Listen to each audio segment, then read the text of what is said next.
এমন কি ইম্পর্টেন্ট কথা যে তোমাকে এক্ষুনি বলতে হবে? অকারণে সবার সামনে রাগারাগি করো সব সময়। অকারণ? তুমি বুঝতে পারছো না আমি তোমাকে কেন এখানে নিয়ে এসেছি? কালো পোশাক পরে শেষদা ভাইয়ের বিয়েতে মেজদা ভাইকে যে বাঁচিয়েছিল, আবার সেদিনকে এ পাড়ার গুন্ডাদেরকে যে পিটিয়েছিল, সেই আবার আজকে আমাদের বাড়িতে এসে ডাকাতদের হাত থেকে সবাইকে বাঁচালো। সে আসলে কে রানী?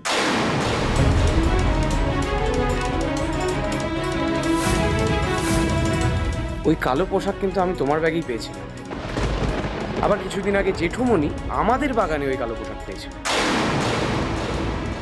এবারও নিশ্চয়ই বলবে যে তুমি কিচ্ছু জানো না।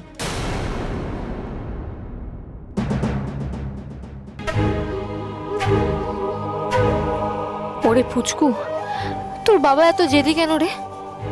ওর মাথা থেকে তো ভূতটা নামাতেই পারছি না। কি হল? চুপ করে গেলে কেন? One more question. যখনই ওই কালো পোশাক পরা মানুষটা সামনে আসে, রানীকে তখন খুঁজে পাওয়া যায় না কেন?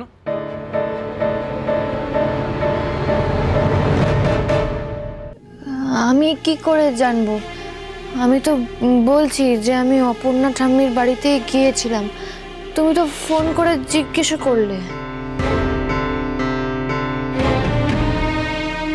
ঠাম্মি তো আর আমার হয়ে মিথ্যে কথা বলবে না, তাই না?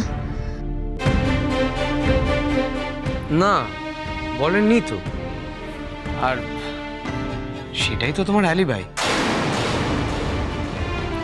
কিন্তু ঠিক কোন সময় তোমার ঠাম্মির সাথে দেখা হলো, আর কটা থেকে কটা অবধি তুমি ঠাম্মির বাড়িতে ছিলে, আর ওই ব্ল্যাক ড্রেস পরা সেভিয়ার সে কখন আমাদের বাড়িতে এসেছিল, এই সময়গুলো মিলিয়ে দিলেই তো সত্যিটা সামনে চলে আসবে রানী। সবার সামনে এত খুঁটিয়ে জিজ্ঞেস করলে ব্যাপারটা খারাপ দেখাতো, তাই আমি তোমাকে এখানে নিয়ে এলাম।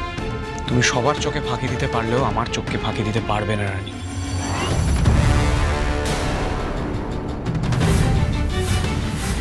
সো টেল মি, আজ কিন্তু আমার সব উত্তর চাই, and I mean it.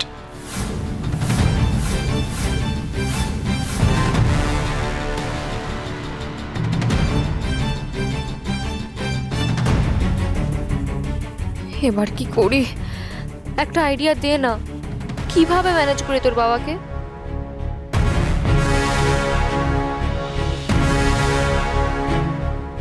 Confess করো রানী যে ওই ব্যক্তি আর তুমি একই মানুষ। তুমি রিস্ক নিয়ে এই সব কাজ করো। বলো, আজ তোমাকে সত্যি বলতেই হবে।